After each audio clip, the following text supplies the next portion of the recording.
자, 그러면 우리 수업 시작하도록 하겠습니다. 자, 여러분 안녕하세요. 네, 반갑습니다. 자, 오늘 저랑 함께 공부해 볼 특강 내용은 먼저 첫 번째로는 우리 민법 총칙을 시험 범위로 하는 직렬에 있어서 이 최근 3개년 판례들, 사실 민법 총칙은 여러분들이 잘 아시는 대로 채권법과 물권법의 통칙 규정이기 때문에 내용적으로는 엄청 어렵습니다. 그래서 민법 총칙과 관련한 채권법, 물권법의 최신 판례는 생각보다 엄청 많거든요. 그러나 우리 시험 범위는 딱 민법 총칙에 한정되어 있기 때문에 막 채권법과 물권법과 관련한 막 복잡한 내용들은 아무리 채판이라도 시험에 잘 나오지 않습니다. 그리고 다른 모든 직렬, 뭐 경찰 간부, 소방 간부, 행정사, 세무사 다 마찬가지인데 3개년 채판이 그리 많지도 않고 잘 나오지도 않습니다. 그래서 뭐 헌법이나 형사법 같이 최신 판례가 막 되게 중요하고 그런 내용들은 거의 없어요. 그래서 오늘 자료도 보시면 지금 22년 1월부터 해서 올해 저번 달 5월 달까지 나온 판례인데 그 판례 내용과 관련한 이 번호가 총 33개 지문밖에 안 되잖아. 페이지로는 10페이지도 안 되네요. 그렇죠? 근데 이거는 최소한을 뽑은 게 아니야.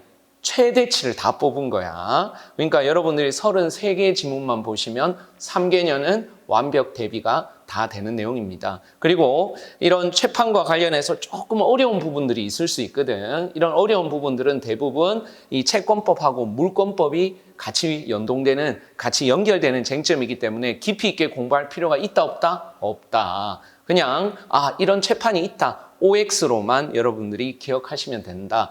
이런 막 깊이 있는 내용들은 뭐 변호사 시험 같은 이제 고등고시에나 주관식용 나오는 거에나 문제될 수 있는 부분이고 채권법, 물권법과 관련한 내용들이니까 여러분이 크게 신경 쓸 건 없다. 아시겠죠? 자, 그러면 우리 채판을 같이 한번 볼 텐데 요 3개년 채판은 기본 내용을 여러분이 다 숙지하고 있다는 전제 하에서 이제 내일 모레 이제 시험을 보셔야 되는 분들 대상으로 하는 겁니다. 그래서 혹시나 그 입문적인 성격으로 이 3개년 채판을 지금 들으시면 안 되겠으면 못 따라옵니다. 아시겠죠? 자, 그러면 3개년 채판 한 40분에서 50분 정도 진행을 할 텐데 자, 바로 1번 지문을 보게 되는데요. 자, 1번 지문과 관련해서 제가 채판을 정리한 순서는 조문 순서입니다. 민법 총칙 1조부터 184조로 구성되어 있잖아요. 그렇죠? 그래서 1조부터 잠깐 같이 한번 보시죠. 민법 총칙 1조입니다.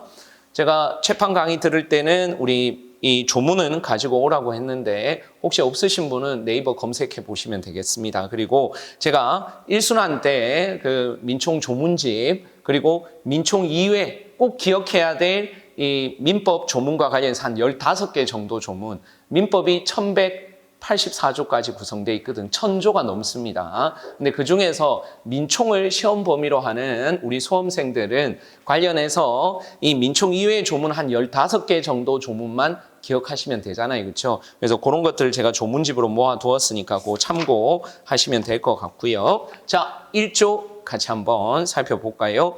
1조에 보니까 민사에 관하여 법률의 규정이 없으면 관습법에 의하고 관습법이 없으면 조리에 의한다. 즉 민사 분쟁과 관련한 판단 기준, 이거를 법원이라고 부르는데 먼저 법률의 규정이 있는지 보고 법률의 규정이 없으면 관습법, 관습법이 없으면 조리에 따른다. 그러면 관련해서 바로 채판 살펴보는데요. 우리 1번 지문에서 첫 줄입니다. 2008년도 전원합의체 판결이 있었나 봐요. 그래서 2008년도 전원합의체 판결은 피상속인 죽은 사람이죠. 죽은 사람의 유체나 유해가 민법 1008조의 3 가족법에 있는 조문인데 그 조문에 따르면 누가 가지느냐 하면 이 죽은 사람의 유체나 유해는 제사용 재산에 준해서 누구에게 승계된다? 제사 주재자한테 승계가 된다. 이런 조문이 있는데 근데 제사 주재자가 이제 누가 되느냐와 관련해서 오늘 문제가 되는 사안입니다. 제사 주재자가 누구예요? 일단 법률의 규정이 있는지를 봐야 되겠지? 법률의 규정이 없으면 관습법, 관습법이 없으면 조리에 따라야 되거든요. 근데 제사 주재자와 관련해서 제사 주제자가 누구냐와 관련해서 법률에 아무리 규정을 찾아봐도 법률에 규정이 없어. 그런데 기존의 판례가 관습법이 있대요. 그 관습법은 뭐냐? 소위 적장자가 제사 주제자가 된다라는 게 기존의 관습법이었다랍니다. 이 적장자, 이 가족법상의 내용이기 때문에 그냥 듣고 올리시면 되는데, 이 적자는 아시죠? 적자의 반대말이 서자잖아요. 그렇죠? 즉 첫 번째 부인에게서 난 장자니까 맏아들. 여러분이 알고 있는 홍길동 서자잖아. 두 번째 부인 세컨드에서 난 우리 홍길동 씨는 서자잖아요. 그렇죠? 근데 제사 주제자가 누가 되느냐와 관련해서 기존의 법률의 규정은 없으니까 민법 1조에 따르면 관습법에 따라야 되는데, 관습법에는 소위 첫 번째 부인에게서 난 맏아들이 제사 주제자가 된다. 이게 관습법이었대. 근데 여러분이 아시는 대로 이러한 관습법도 어느 법에 위반되어서는 안 되죠. 그 상위법인 헌법적 가치에 위배되지는 않아야 되는데, 이 헌법에 보면 서자와 적자를 구별하지 않습니다. 즉 평등의 원칙에 따라 가지고 이러한 관습법이 이제는 과거에는 이게 헌법적 가치에 위배되지 않았다 하더라도 지금 현대에 와서는 이 평등의 원칙에 위배된다. 서자와 오늘 적자를 구별하고 있는 거니까. 그래서 더 이상 관습법은 효력이 있다 없다? 없다. 그래서 제사 주제자와 관련해서 이제는 관습법이 없습니다. 관습법이 없으면 뭐에 따라야 된다고 민법 1조에 나와 있죠? 조리에 따라야 된다. 그 조리라는 게 사물의 당연한 이치, 뭐 이런 것들을 말하는데, 그래서 기존에 2008년도 전원합의체 판결이 이러한 관습법은 이제 효력이 없어졌다라고 해서 먼저 이 공동 상속인들이 협의해보고, 상속인들 사이에 제사 주제자를 누구로 할지 협의해보고, 만약 협의가 안 된다라고 하면은 장남이나 장손자가 제사 주제자가 되는 것이 어디에 부합하다? 조리에 부합하다는 게 2008년도 전원합의체 판결이었네요. 근데 이러한 조리도 어디에 위반되면 안 되느냐? 헌법적 가치에 역시나 위반되어서는 안 되는데, 2008년도 당시에는 이런 조리가 어디에 위반되지 않았느냐 하면 남녀 평등의 원칙에 위배되지 않았어. 지금 보니까 장남, 장손자, 그러니까 남자를 우선시하겠다는 거잖아요. 그렇죠? 근데 그때 당시에는 이 조리가 어디에 위반되지 않았는데, 남녀 평등의 원칙에 위배되지 않았는데 벌써 2024년도, 3년도가 들어오니까, 이제 21세기로 들어오니까 이것도 이제 남녀 평등의 원칙에 반한다라고 해서 이러한 협의가 없는 경우에 협의부터 해보고, 협의가 없으면 장남이나 장손자가 제사 주제자가 된다는 이 조리는 무슨 가치에 위배된다? 헌법적 가치에 위배된다라고 해서 23년도 전원합의체 판결은 어떻게 바뀌었느냐? 먼저 뭐 해보고? 협의를 해보고, 만약 협의가 없다라면 가장 가까운 최근친의 연장자가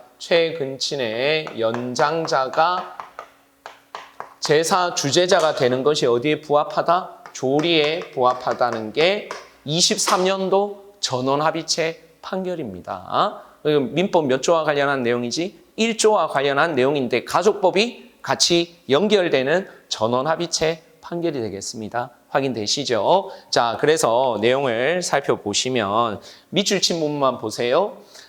기존에 2008년도는 협의가 없으면은 장남이나 또는 장손자 등 남성 상속인이 제사 주제자가 되는 것이 조리에 부합하다라고 했는데, 이제는 남녀 평등의 원칙에 반한다. 그래서 결론입니다. 마지막 줄에 보시면 공동 상속인들 사이에 협의가 이루어지지 않는 경우에는 제사 주제자의 지위를 인정할 수 없는 특별한 사정이 없는 한 죽은 사람의 직계 비속 아들, 딸 중에서 남녀나 적서를 불문하고 최근친의 연장자가 제사 주제자로 된다라고 보는 것이 어디에 부합하다? 관습법에 부합하다? 아니요. 조리에 부합한 겁니다.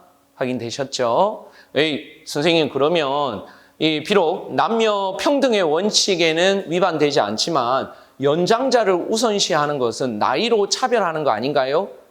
라고도 볼 수 있지만은 어차피 제사 주재자는 여러 명이 될 수가 없어요. 결국 한 명으로 이 선정이 돼야 되기 때문에 부득불 가장 가까운 친척의 뭐가 연장자가 제사 주재자가 된다라고 보더라도 조리에 위반되는 것은 아니다. 아시겠죠? 그래서 이 내용은 객관식 지문으로 아주 출제 가능성이 높은 부분이고 올해 변호사 시험에 똑같이 나오고 어디에 부합한다라고 나왔느냐 하면 관습법에 부합한다. 이렇게 나왔거든. 틀린 지문이 되겠습니다. 이해하시죠? 민법 1조와 관련한 내용으로 결론적으로 맞는 지문이 되겠습니다. 확인해 주셔야 되는 23년도 전압이 되겠고요. 자, 그 다음에 이 2조와 관련한 내용입니다. 2조는 여러분들이 잘 아는 신의 성실의 원칙과 관련한 내용이지요. 2조 조문에 특히 2조 2항과 관련한 내용이거든요. 2조 2항에 보니까 권리는 뭐 하지 못한다? 남용하지 못한다와 관련한 2조 2항과 관련한 내용인데 2조 2항과 관련한 내용인데 2번부터 해가지고 2번, 2-1, 2-2, 3번 지문, 4번 지문 전부 다 이 토지 소유자가 소유권에 기초해서 물권적 청구권을 행사하는 내용인데 여러분들 잘 아시죠? 소유권에 기초해서 소유권을 침해하는 사람한테 행사하는 권리가 우리 민법 213조, 214조 이거를 소유권에 기초한 물권적 청구권이라고 부르잖아. 기억해야 될 민총이회 민법 조문에 그 별책부록 제일 뒤쪽에 보시면 소위 소유물을 점유하고 있는 사람한테 돌려주세요. 소유물 반환 청구권 213조 소유물 방해 제거 청구권 이러한 소유권에 기한 물권적 청구권인데 이게 이제 오늘 사안에서 문제가 된 건 공로입니다. 공로. 여러분 공로가 뭐예요? 그 공로는 거기 2번 지문에 보니까 일반 공중의 통행에 공용되는 도로 사유지야. 내 토지인데 일반 공중들이 도로로 사용하고 있는 이런 공로요, 공로. 이런 공로의 경우에는 우리 판례입니다. 결론적으로 지금 2번, 3번, 4번 지문 공이 토지 소유권에 기초한 이러한 물권적 청구권 행사가 제한된다라고 합니다. 아니, 자유민주주의, 자본주의 국가에서 내 토지야. 근데 내 토지를 누군가가 일반 공중의 도로로 사용하고 있으면 소유권에 기한 물권적 청구권 행사할 수 있어야 되는 게 원칙 아니겠어요? 그러나 이게 공중의 도로로 사용되고 있기 때문에 이러한 토지 소유권자의 권리 행사는 신의칙상 제한돼야 된다는 게 우리 판례 입장입니다. 이런 내용이 여러분들 헌법에서 어디에서 배우느냐 하면 토지 공개념. 토지 공개념이 뭐예요? 이게 재화 중에 부동산이 가장 중요한 재화잖아요. 그렇죠? 근데 그 부동산에는 종류가 크게 두 가지인데 하나는 토지고 또 하나는 건물인데 건물의 경우에 있어서는 소유권 행사의 제약이 거의 없습니다. 그러나 이 건물 말고 토지 같은 경우에는 소유권 행사의 제약이 꽤 많죠. 왜냐하면 건물은 1층 헐고 120층 지으면 되지만 토지는 딱 제한적이고 한정된 재화죠. 왜? 대한민국은 한반도와 그 부속 도서를 영토로 하잖아요. 그래서 토지를 넓히려면 대마도를 정복하거나 만주 벌판을 우리가 땅 따먹기 해가지고 전쟁을 일으켜야 되는 등으로 토지는 기본적으로 제한된 재화인데 그런 제한된 재화에 뭐 특정인이 토지를 많이 소유하거나 이러면 안 될 거 아니에요. 그렇죠? 그래서 토지 소유권은 일정 부분 제한돼야 된다. 이게 토지 공개념이잖아요. 그렇죠? 그런 의미에서 오늘 지문을 한번 보시면 2번 지문 한번 볼까요? 2번 지문에 어떤 토지가 지금 맞는 지문으로 읽으시면 됩니다. 어떤 토지가 개설 경위를 불문하고 일반 공중의 통행에 공용되는 도로, 키워드가 이 공로라는 단어입니다. 색깔펜으로 밑줄 해두시고 공로가 되면 그 부지의 소유권 행사는 제약을 받게 되며 이는 소유자가 수인해야만 하는 재산권의 사회적 제약이다. 그 자본주의 국가인데도 내 토지를 내 마음대로 사용 수익하거나 저런 권리 행사하는 부분들이 일정 부분 제한될 수 있다. 왜? 공로니까요. 따라서입니다. 따라서 공로 부지의 소유자입니다. 토지의 소유자가 이를 점유 관리하는 지자체를 상대로 공로로 제공된 도로의 철거, 점유 이전해 주세요. 통행 금지 청구하는 것. 이게 법적으로는 213조, 214조거든요.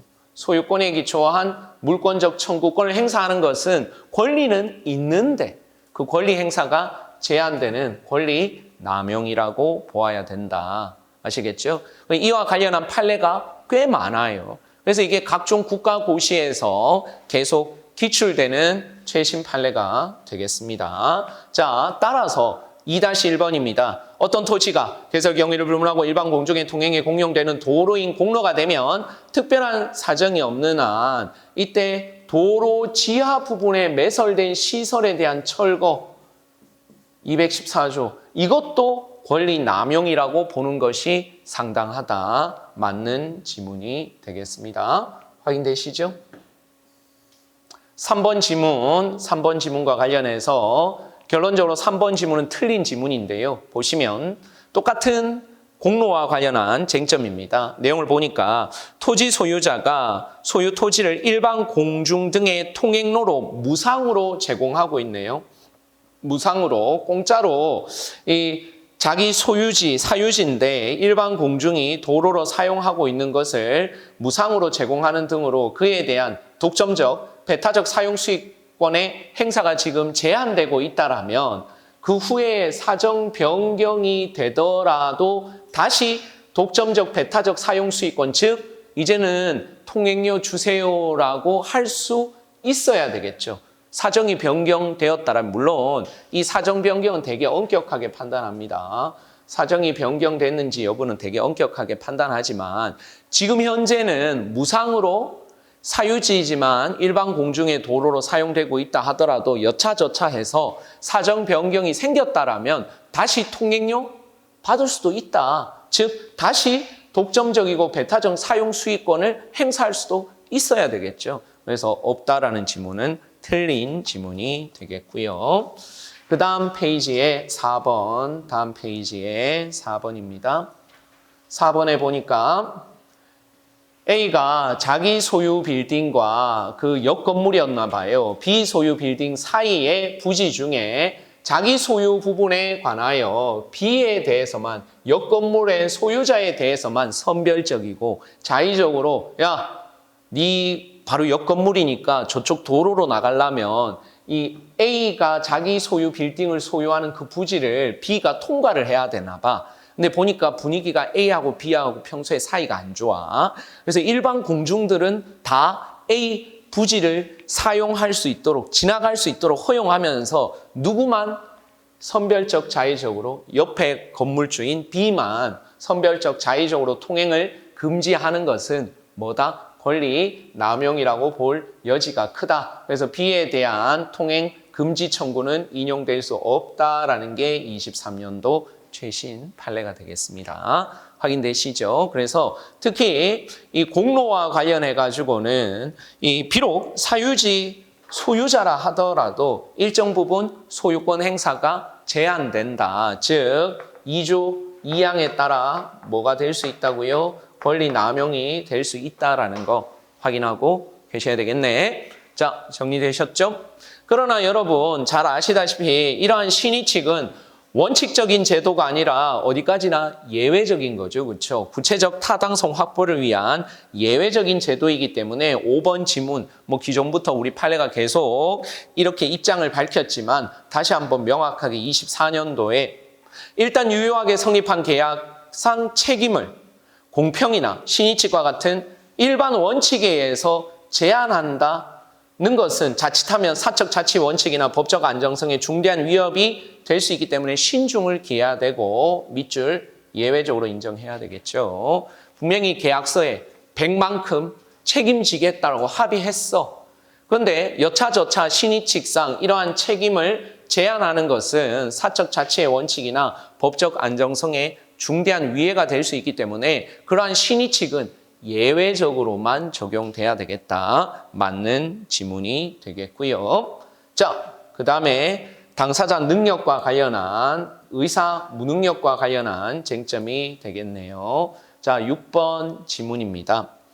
자, 6번 지문에 보니까 의사 무능력을 이유로 법률행위의 무효를 주장하는 측은 무효 주장자가 저놈은 의사 무능력자예요 라는 증명 책임을 무효를 주장하는 측이 부담하느냐. 이건 민사소송법상 증명 책임의 문제인데 형사소송에서는 증명 책임이 복잡하지 않습니다. 왜냐하면 무죄 추정의 원칙에 따라 가지고 기본적으로 피고인이 유죄라는 것을 검사가 입증해야 되지만 우리 사법, 민법의 경우에는 객관적 진실 발견이 중요한 게 아니라 결국 이익 형량이 중요하기 때문에 이 경우에 누가 주장 증명 책임을 지느냐가 되게 복잡한데 우리가 일반론에서 체크해 드렸지만은 기본적으로 법률행위가 효력을 발생하려면 무슨 요건과 무슨 요건을 갖춰야 돼? 성립 요건과 효력 요건을 갖춰야 되잖아요. 그렇죠? 그래서 성립 요건이라는 것은 법률행위가 효력을 발생하기 위한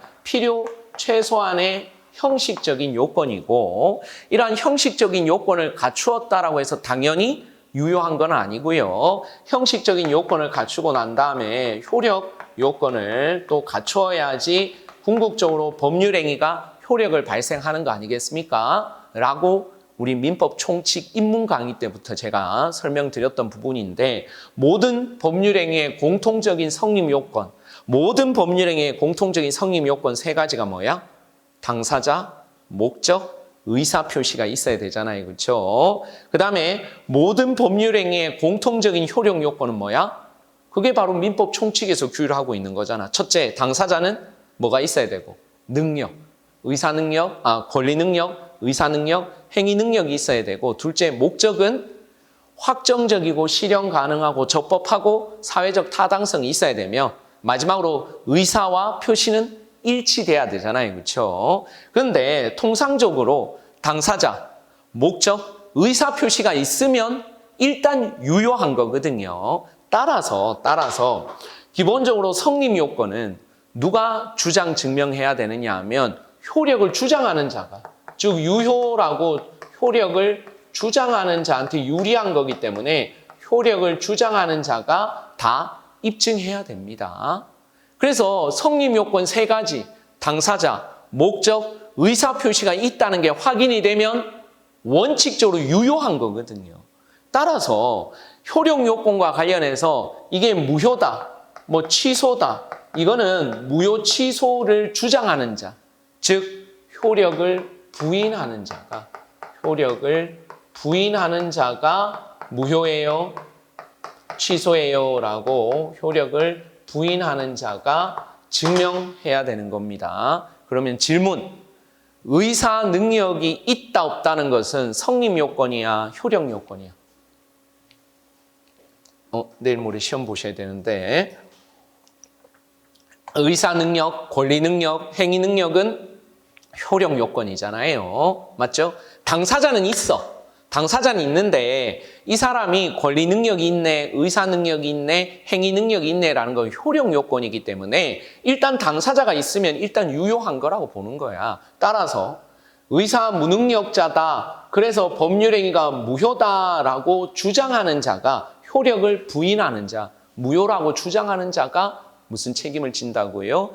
이 증명 책임을 부담하는 겁니다. 너무 당연한 내용인데 여러분들이 아무래도 이 증명 책임과 관련해서는 조금 감이 정확하지 않기 때문에 성립 요건과 관련된 당사자, 목적, 의사표시가 있다 없다는 것은 효력을 주장하는 자, 즉 유효를 주장하는 자한테 유리한 거기 때문에 그 사람들이 주장하고 증명해야 되지만은 그러한 성립 요건을 갖추었다는 전제 하에 효력 요건에 문제가 있다라고 주장하는 자, 즉 무효예요, 취소예요 라고 주장하는 자가 효력 요건과 관련한 내용들을 다 주장하고 증명해야 됩니다. 그래서 여러분들이 잘 아시는 예를 들어 뒤에서 살피는 선량한 풍속 기타 사회질서 위반 행위는 103조에 따라 무효잖아요. 그렇죠? 그럼 그 무효를 주장하는 사람이 다 입증해야 된다니까요.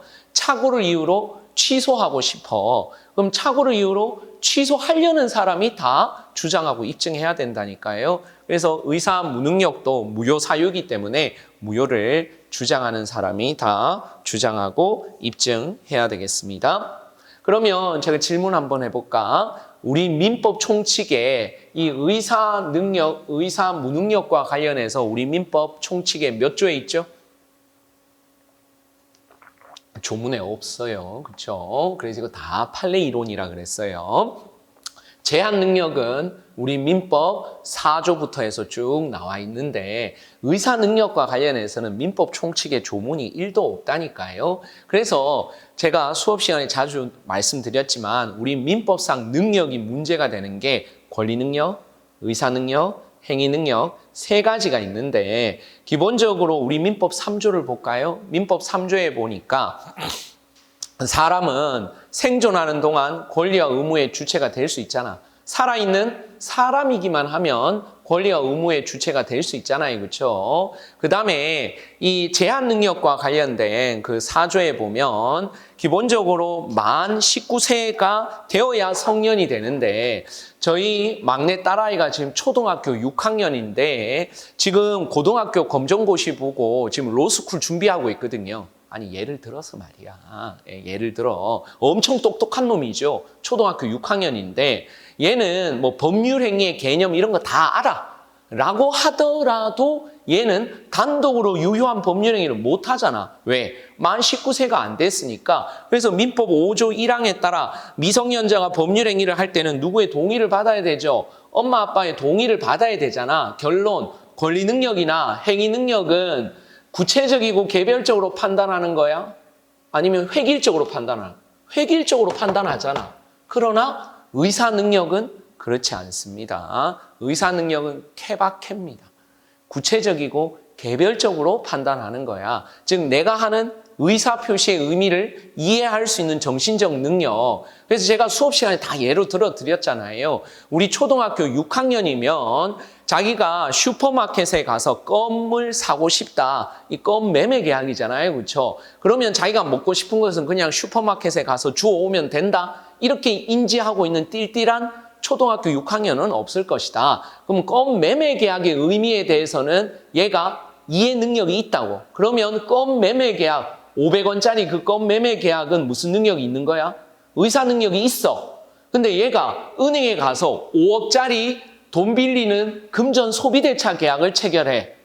그 의미를 안다 모른다? 모르겠죠. 초등학교 6학년이 이 은행에 가서 5억짜리 돈 빌리는 대출 계약의 의미를 아마도 모를 거 아니야. 그러면 5억짜리 대출 계약에 대해서는 의사 무능력자겠죠. 이해되세요? 그 케바케라니까요. 그럼 보세요. 오늘 최신 판례 지적 장애를 가진 사람이 장애인 복지 법령에 따라 지적 장애인 등록을 안 했대. 그러면 행정적으로는 이분이 뭐가 아닌 거죠. 지적 장애인이 아닌 거잖아. 그러면 당연히 사법적으로도 지적 장애인이 아니니까 의사 능력자냐?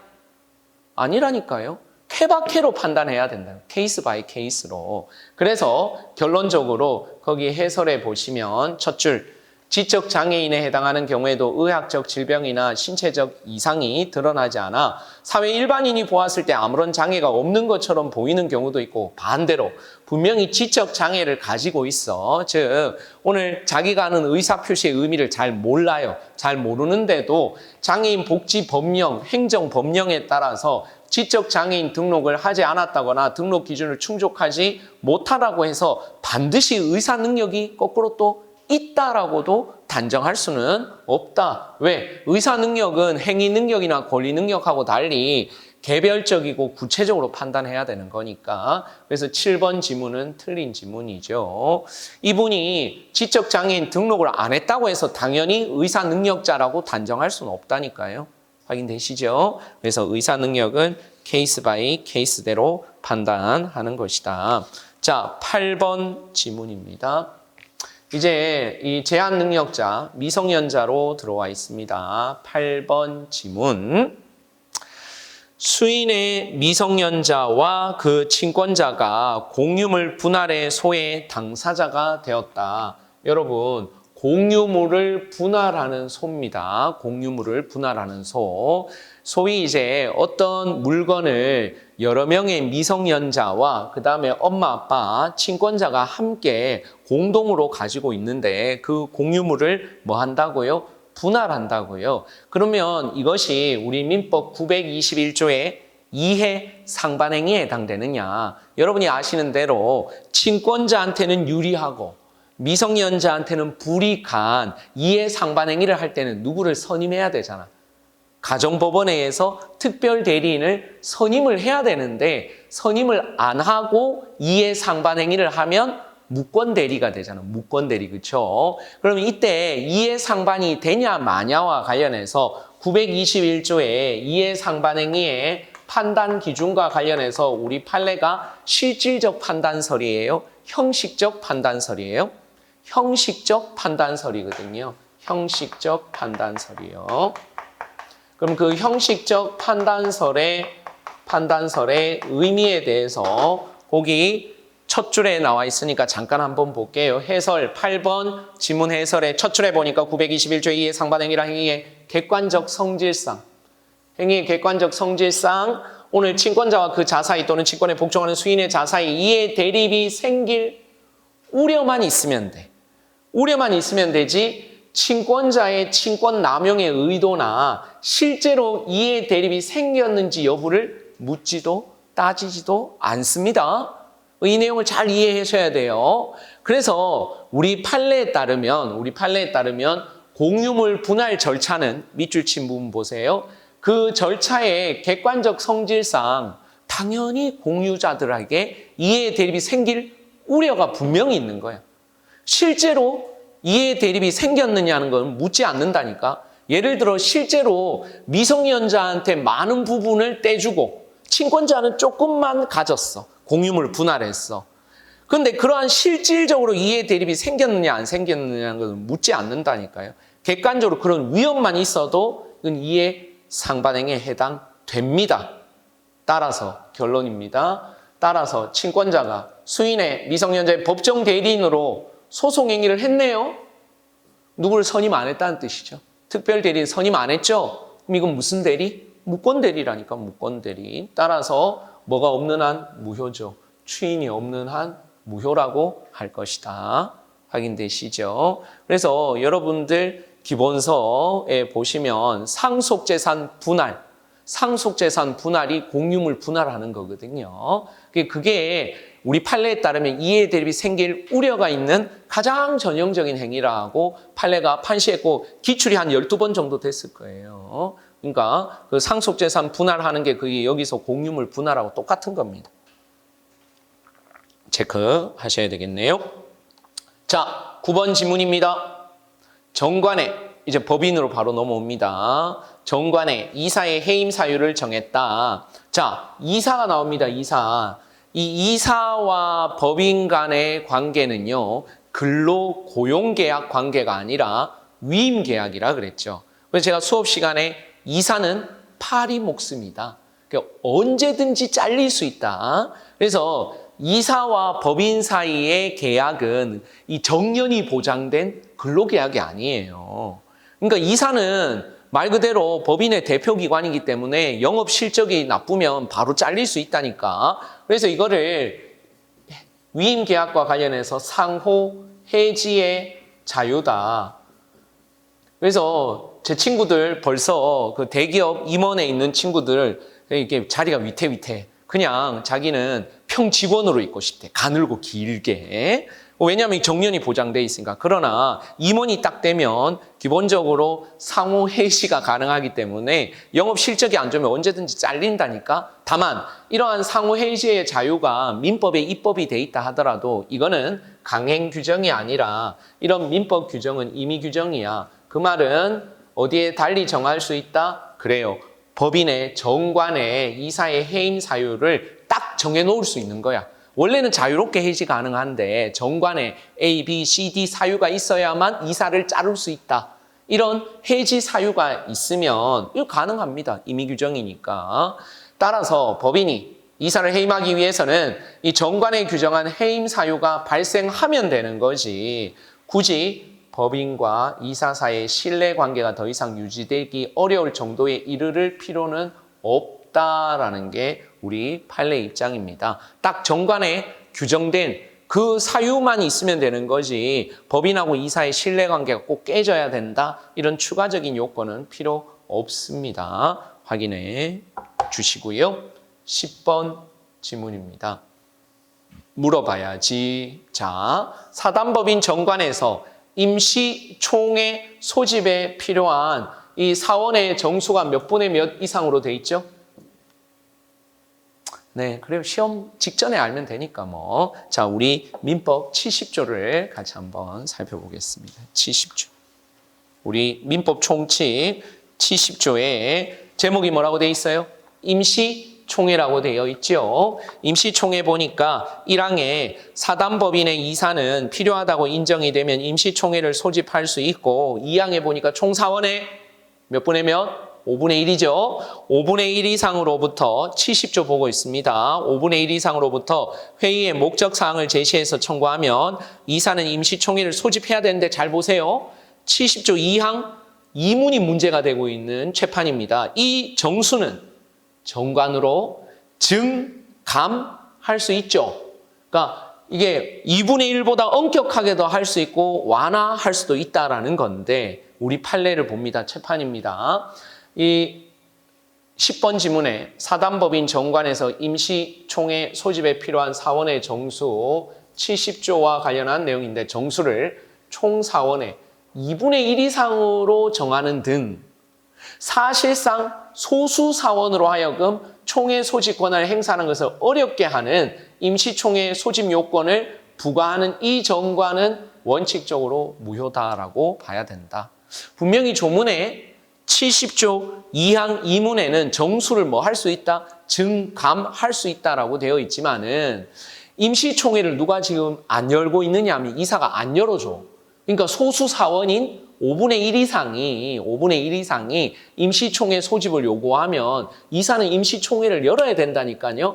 그런데 이거는 약간의 증감은 가능하다 하더라도 이걸 2분의 1이나 해버리면 이 과반수 이상의 동의가 필요한 거잖아. 그럼 이거는 소수 사원으로 하여금 임시총회 소집을 열도록 하는 그 입법 취지가 무색해 될 거 아니에요.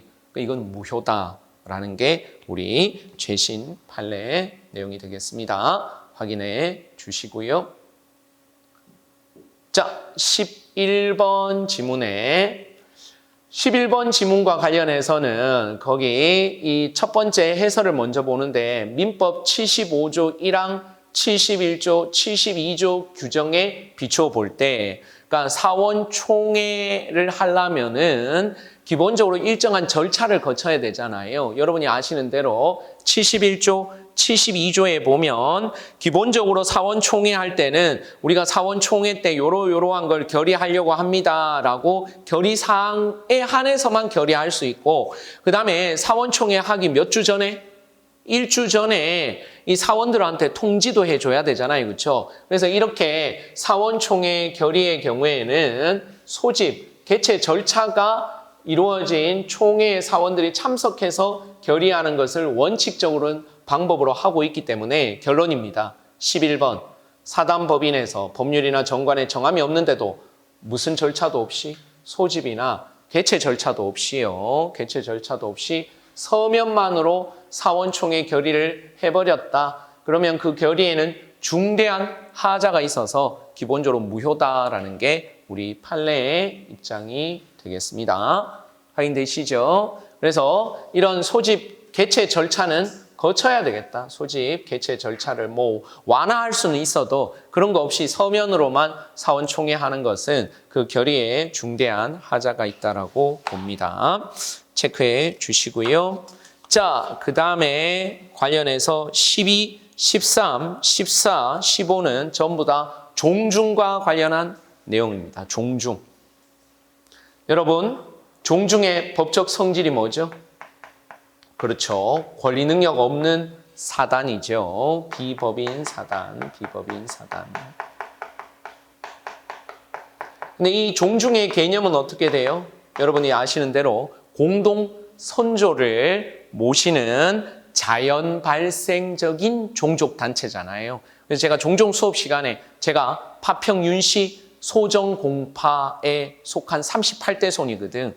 그 윤석열 대통령이 전 대통령이 36대 손인가 뭐 아무튼 그래서 아무튼 부끄럽고 뭐 아무튼 그렇고 이게 대통령이 됐을 때는 막 자랑스럽고 막 나 파평 윤씨 소전공파야 막 이랬는데 아무튼 네 그래서 그 종중과 관련된 내용인데 12번입니다. 12번 제가 방금 종중의 개념 정의에 대해서 설명을 드렸는데요. 12번에 보니까 민법 781조 6항에 보면 이게 가족법 조문인데 밑줄 자녀의 복리를 위하여에다가 밑줄 자녀의 복리를 위해서 자녀의 성과 본을 변경할 필요가 있어 이렇게 돼 있는데 자녀의 성과 본이 이제 종중과 관련한 내용인데 기본적으로 자녀의 성과 본은 아버지 성과 본을 따르는 거야 어머니 성과 본을 따르는 거야 원칙은 아버지 성과 본을 따르는 게 원칙인데 이 아버지가 막 개판이야. 그래서 애를 학대하고 뭐 아무튼 여러 가지 자녀 복리상 문제가 있어. 그러면 민법 781조 6항에 따라 누구의 성과 본으로 바꿀 수 있다고요? 엄마의 성과 본으로 바꿀 수 있습니다.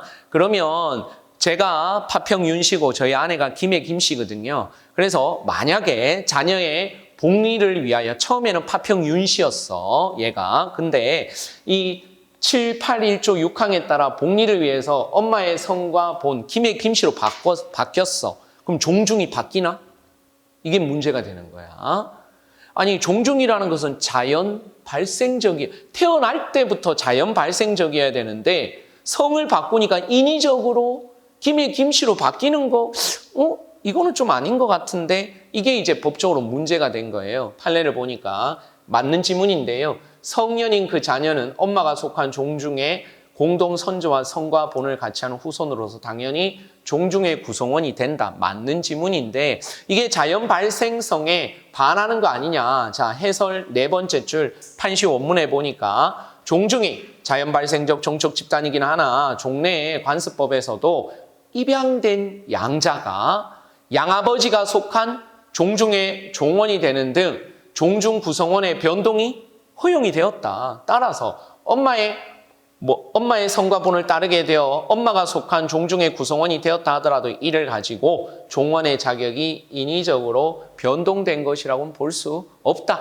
자연 발생성에 위반되지 않는다라는 게 우리 판례의 기본 입장이었네요. 체크해 주시고요.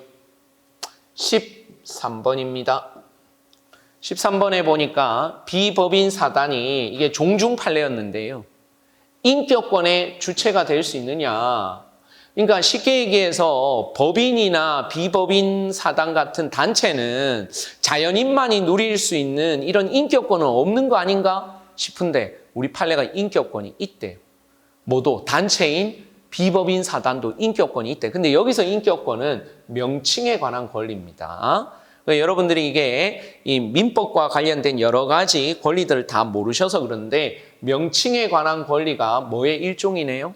인격권의 일종이네요. 따라서 이 비법인 사단인 이 판례가 종중과 관련한 내용이었는데 예를 들어 제가 앞에서 예로 든 우리 종중이 파평윤씨 소종공파인데 또 다른 저쪽 파평윤씨에서 또 소종공파라 우리 파가 아닌데 소종공파라는 이름을 쓰고 있는 거야. 그래서 왜 우리 명칭을 침해하느냐라고 명칭에 관한 권리 침해를 이유로 야 우리 종중 명칭을 쓰지 마세요라고 청구할 수 있다랍니다. 그래서 단체도 뭐의 주체가 된다? 인격권의 주체로서 명칭에 관한 권리를 가질 수 있기 때문에 비법인 사단은 자신의 명칭을 사용해서 권리를 침해한 타인을 상대로 명칭 사용의 금지를 청구할 수 있다라고 합니다. 확인되시죠?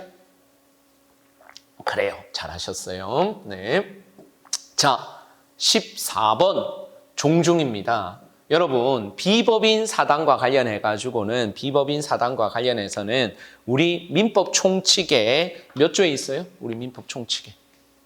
없습니다. 조문이 없다. 그런데 비법인 사단도 뭐만 없을 뿐이지 권리 능력, 즉 주무관청의 허가나 설립 등기만 없을 뿐이지 그 실질은 뭐하고 똑같아. 사단법인하고 똑같아. 그쵸? 공동 목적 달성을 위해서 여러 명이 모인 단체라는 거는 사단법인하고 똑같기 때문에 이런 비법인 사단과 관련한 법적 규율이 민총에 없다니까요. 없어서 우리 통설과 판례가 뭐를 전제로 한 것을 제외하고는 법인격을 전제한 거, 법인격을 전제한 게 주무관청의 허가나 설립 등기 뭐 이런 규정을 빼고는 법인격을 전제로 한 것을 제외하고는 사단법인 규정을 유추 적용하죠. 사단법인 규정을 유추 적용하잖아요. 그러면 제가 한번 질문해 볼게요. 우리 민법 총칙에 사단법인의 분열 이거 들어본 적이 있으세요? 들어본 적이 없죠. 사단법인의 해산, 뭐 파산, 뭐 이건 들어봤어도 또는 그건 들어봤어도 사단법인이 두 개 법인으로 막 분열되는 건 못 들어보셨죠. 그래요. 그래서 보세요. 14번에 종중이 종중원의 자격을 박탈하거나 종중원이 종중을 탈퇴할 수 없는 자연 발생적인 것이어서 공동선조의 후손들은 종중을 양분하는 것과 같은 종중 분열을 할 수가 없다. 왜? 비법인 사단의 경우에는 사단법인 규정을 유추 적용하는데 사단법인의 분열이라는 개념 자체가 없거든요. 아시겠죠? 그래서 종중 분열이라는 것도 있을 수가 없습니다. 확인해 주시고요. 자, 24년도 작년도 12월 판례네요. 15번 지문. 종중 규약 중에 종중회장은 뭐로 하자? 종손으로 한다라는 조항은 103조 반한답니다. 선량한 풍속에 반할 뿐만 아니라 종원이 가지고 있는 고유하고 기본적인 권리의 본질적인 내용을 침해하는 것으로서 종중의 본질이나 설립 목적에 크게 위배되어 무효다라는 게 우리 판례의 입장이 되겠네요. 체크하시죠. 자, 단체와 관련된 주로 이제 비법인 사단과 관련한 재판이 많이 나와 있네요.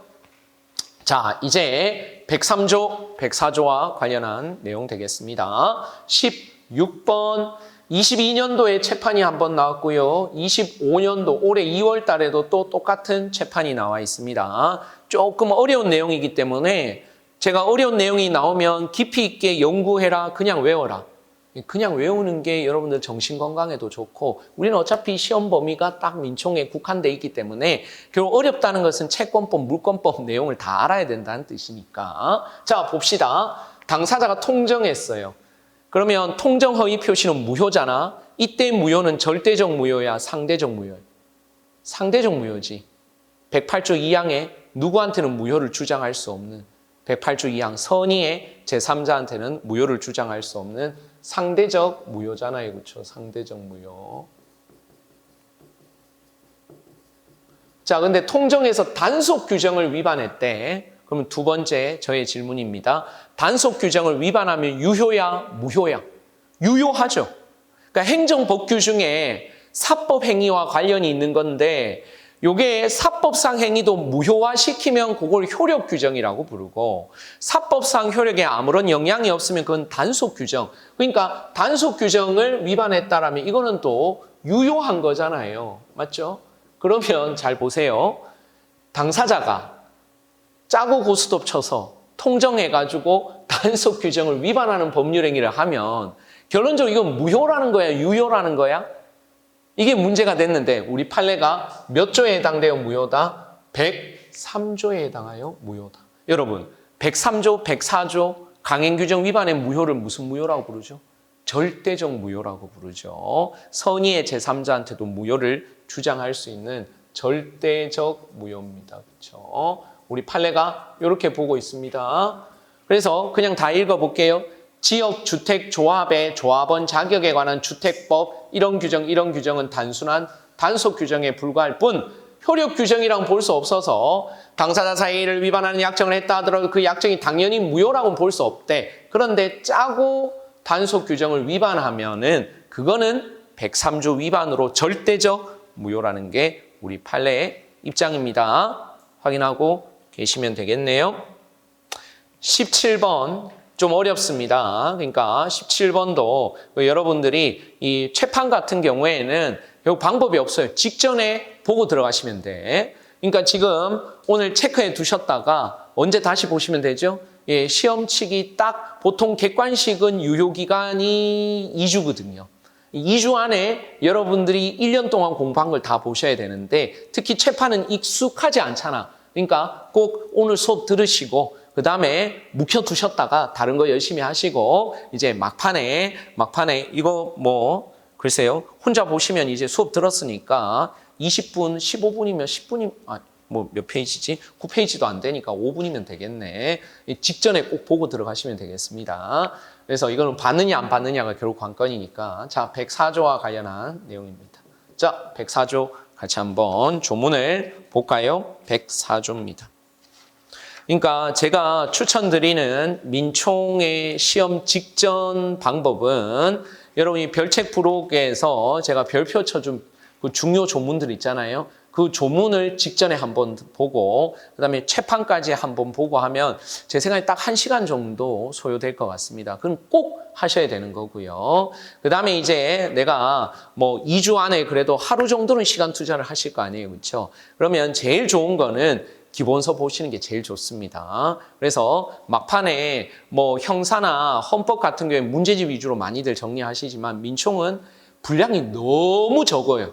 네. 그래서 문제집 위주로 가시는 것보다 대신 어렵잖아, 내용 자체가. 그래서 뭐 물론 지금까지 어떻게 공부하셨느냐에 따라서 아무튼 제일 익숙한 걸 막판에 보는 거긴 한데 지금 어느 정도 내가 기본서도 많이 봤고 뭐 문제집도 많이 봤다 하시면은 가급적 직전에는 2주 기준으로 하루 정도 민총에 투자한다 그러면 기본서를 중심으로 쭉 그래서 기본서에 미리 단권화가 잘 돼 있으셔야 됩니다. 틀린 것들 미리 키워드들 형광펜으로 밑줄을 잘 돼 있다는 전제 하에서는 막판에는 기본서 위주로 빠르게 한번 정리를 하시는 게 제일 좋고 그 다음에 직전에 1시간은 꼭 뭐를 보고 들어간다? 조문하고 요 체판 요거는 5분이면 되니까 그렇죠? 그거는 꼭 조문하고 체판은 꼭 좀 보고 들어가시는데요. 104조입니다. 104조에 보시면 불공정한 법률행위 당사자의 궁박, 경솔 또는 무경험으로 인하여 현저하게 공정을 잃은 법률행위는 무효로 한다. 와 관련해서 잘 보셔요. 자, 이게 불공정한 법률행위가 되려면 급부와 반대급부의 현저한 불균형이 있어야 되죠. 그래서 예를 들어 가지고 자기가 받은 거, 상대방으로부터 받은 거는 10밖에 없어. 그런데 이 궁박, 경솔, 무경험으로 인해서 자신이 반대급부, 피해자의 반대급부가 100이나 돼. 이렇게 된 것은 현저하게 불공정한 거 아니겠어요? 그렇죠? 그럼 한번 보세요. 궁박행위 때문에 법률행위를 하였다고 주장하는 당사자, 피해자죠, 피해자. 피해자가 법률행위의 결과 제3자와의 계약관계에서 이것을 불이익을 면했다. 그러면 이러한 불이익의 면제는 법률행위에서 정한 상대방, 이 상대방이 지금 폭리자예요. 폭리자가 급부를 했다라고 평가할 수는 없다라는 게 우리 판례 입장입니다. 이게 사실관계가 엄청 조금 복잡하기 때문에 사실관계는 시험으로 안 나올 거고 자 보겠습니다. 오늘 이 피해자 여기서 당사자는 피해자입니다. 피해자가 무슨 상태에서 궁박 상태에서 자기가 얼마나 반대급부를 했느냐 100이나 반대급부를 했는데 이때 자기가 받은 거라고는 뭐냐면 제3자와의 계약 관계에서 불이익을 면하게 된 거. 요게 자기가 받은 급부로 볼 수 있느냐 상대방의 급부로 평가할 수 없다라는 거예요. 아시겠죠? 그래서 결론입니다. 결론은 여기 밑줄이 안 돼 있는데 여기 두 번째 줄을 형광펜이나 색깔펜으로 밑줄을 하시면 된다. 즉 반대급부라는 것은 해당 법률행위에서 정한 급부와 반대급부, 해당 법률행위에서 정한 급부와 반대급부를 의미하는 거지 제3자와의 계약관계에서 이것을 불이익을 면하게 됐다고 해서 이걸 상대방한테서 뭘 받았다? 이렇게 볼 수는 없다라는 거예요. 자기가 제3자와의 관계에서 불이익을 면했다고 해서 상대방한테서 뭘 받았다? 이렇게 평가할 수는 없다라고.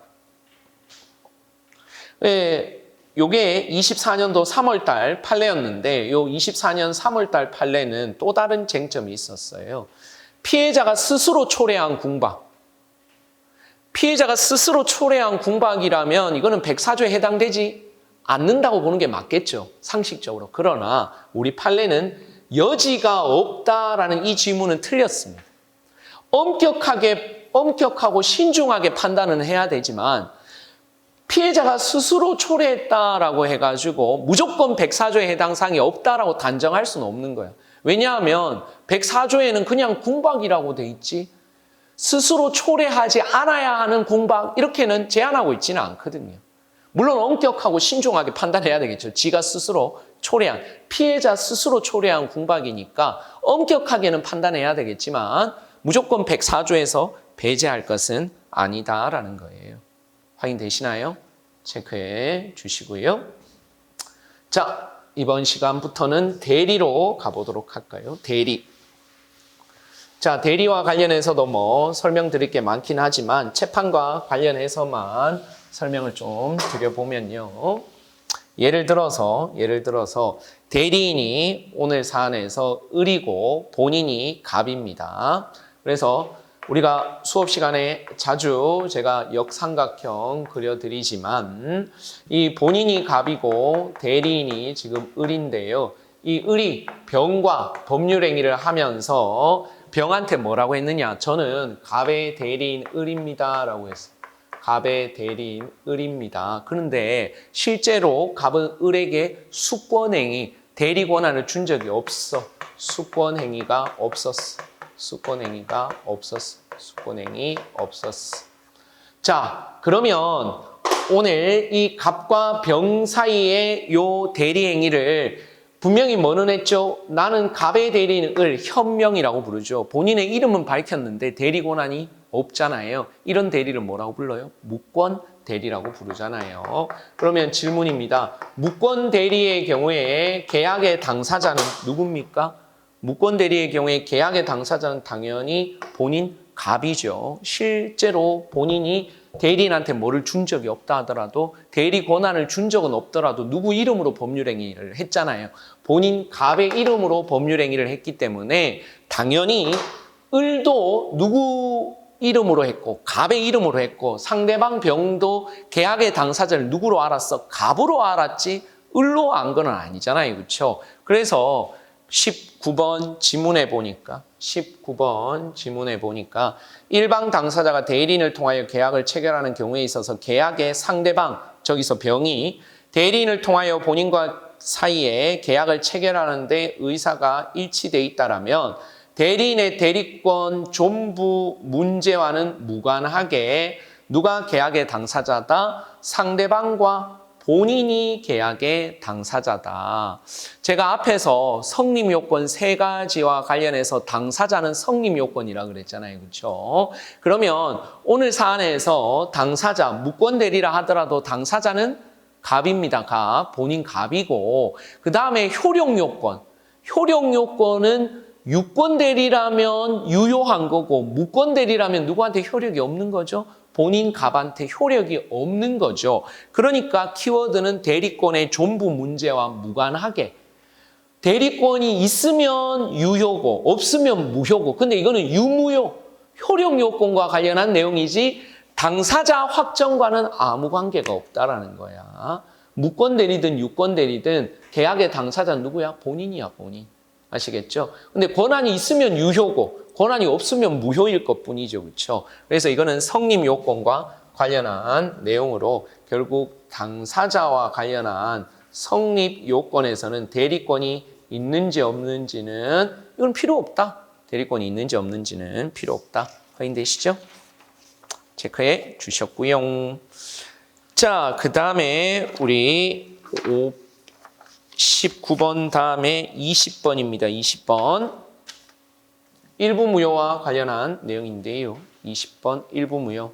자, 137조 같이 한번 볼까요? 137조. 조문이요, 조문. 여러분이 잘 아시는 대로 137조 일부 무효는 우리 입법자들이 전부 무효를 원칙으로 하고 있죠. 그렇죠? 다만 예외적으로 일부 무효가 일부 무효 될 수 있는데 137조 단서에 보니까 137조 단서에 무효 부분이 없더라도 가정적 상황이죠. 무효 부분이 없더라도 그 유효한 부분만이라도 하였을 것이라고 인정되는 실제 의사야, 가정적 의사야? 가정적 의사죠. 그래서 여러분들이 잘 알고 계시는 대로 원칙적으로 137조에 따르면 이 일부 무효는 전부 무효가 원칙인데 예외적으로 137조 본문 내용에 따라서 단서에 따라서 예외적으로 일부 무효가 일부 무효 되려면 요건이 3가지가 필요하다. 제가 기본 강의 때 계속 강조드렸던 1분가. 첫째, 법률행위가 하나 있어야 돼요. 법률행위가 여러 개 있는데 하나는 유효하고 하나는 무효다. 그럼 따로따로 법률행위별로 따로따로 판단하면 되니까 법률행위가 하나인데 일부는 무효고 일부는 유효할 때 일부 무효가 문제가 되는 거고 일체성이 있어야 돼요. 일체성. 두 번째, 분할 가능성이 있어야 되고 그 다음에 무효 부분이 없더라도 유효 부분만이라도 법률행위를 하였을 것이라는 가정적 의사가 있어야 되죠. 그래서 일체성, 분할 가능성, 그 다음에 여러분이 잘 아시는 가정적 의사. 요 3가지가 있으면 일부 무효는 일부 무효 되는데 예외적으로 20번 지문에 보니까 기존에도 나왔던 판례였는데요. 법률행위 일부 무효 법리는 여러 개의 계약이 체결된 경우에는 원칙적으로 일부 무효 법리가 적용되지 않습니다. 그러나 그 계약 전부가 경제적이고 사실적으로 일체로 행하여져서 하나의 계약인 것 같은 관계에 있는 경우에도 이 경우에 일부 무효 법리가 적용됩니다. 아시겠죠?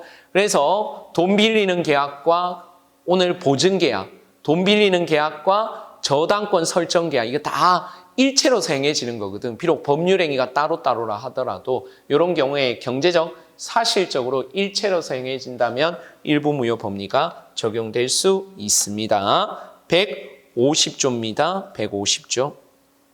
조건과 기한과 관련한 내용인데 150조 1항이네요. 21번 150조 1항에 조문에 어떻게 돼 있어요? 150조 1항 볼까요? 제가 읽어볼게요. 조건의 성취로 인하여 불이익을 받을 당사자가 관련해서 이 신의 성취의 원칙에 반하여 신의 측에 반하여 조건의 성취를 방해했다. 그러면 상대방은 그 조건이 성취한 것으로 주장할 수 있다. 그래서 이런 예를 제가 수업 시간에 여러분들의 삼촌이 우리 조카가 열심히 공무원 시험 준비한다 그래서 만약 공무원 시험에 합격하면 자동차 한 대 주기로 했잖아요. 정지 조건부 증여계약. 시험 합격하면 자동차 한 대 선물로 주는 걸로. 그런데 공부하는 상황을 보니까 시험에 합격할 것 같아. 그래서 조건의 성취로 인하여 불이익을 받을 당사자. 그 여러분들의 삼촌이 신의 측에 반하여 저 민법 총칙의 맥을 훔쳤어. 그래서 시험에 떨어졌네. 죄송합니다. 재수없는 얘기를. 아무튼 그래서 시험에 떨어졌다라면 그 성취를 방해한 때 상대방은 시험 합격한 것으로 뭐 할 수 있다? 주장할 수 있다. 그러나 어차피 저 민법의 맥을 훔쳤더라도 어차피 그 학생은 시험에 합격할 가능성이 현저히 낮아. 민총을 100점 맞더라도 어차피 시험은 떨어졌을 거야. 라면은 150조 1항에 해당 사항은 없을 겁니다. 맞죠? 그래서 지문을 볼까요?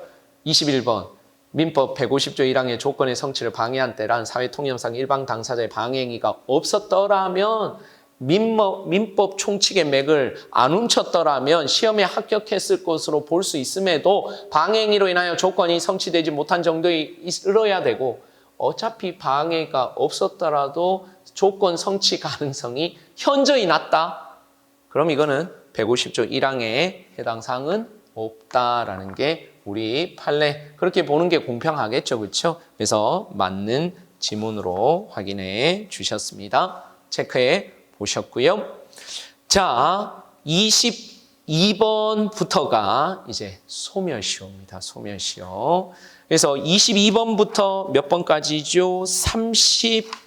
33번까지인가가 이 소멸시효니까 이 원래 민총의 재판이 소멸시효가 압도적으로 많습니다. 소멸시효가 압도적으로. 자, 그러면 우리가 흐름상 어차피 재판이니까 안 끊고 한 20분만 더 진행하도록 하고 나머지는 어차피 한 20분, 30분 짧게 하면 되니까 기지개 한번 펴시고 자, 소멸시효로 들어갑니다. 소멸시효.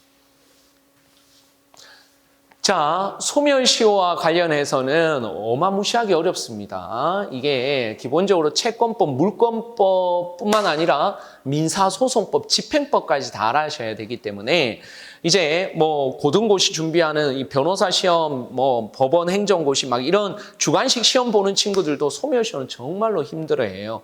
그래서 제 말의 취지는 소멸시효는 이해하려고 접근하시면 안 되고요. 여러분이 잘 구별만 하시면 되고 그 다음에 기본적으로 한 문제 정도는 틀린다.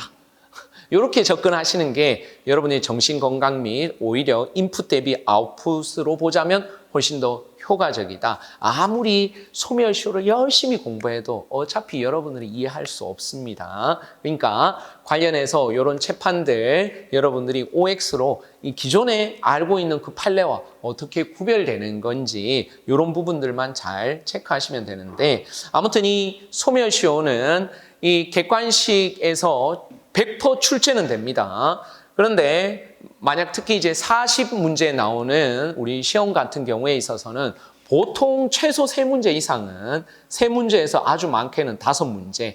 그래서 40문제 나오는 경우는 3문제에서 5문제고 그다음에 25문제, 20문제 나오는 데는 1문제 내지 2문제 정도 출제가 되기 때문에 특히 이제 경찰 간부 같은 경우에는 우리 민총의 중요도가 많이 떨어지잖아요. 그래서 특히 초년차들은 혹시 지금 강의를 초년차에 듣고 있다. 저 같으면 소멸시효 안 봅니다.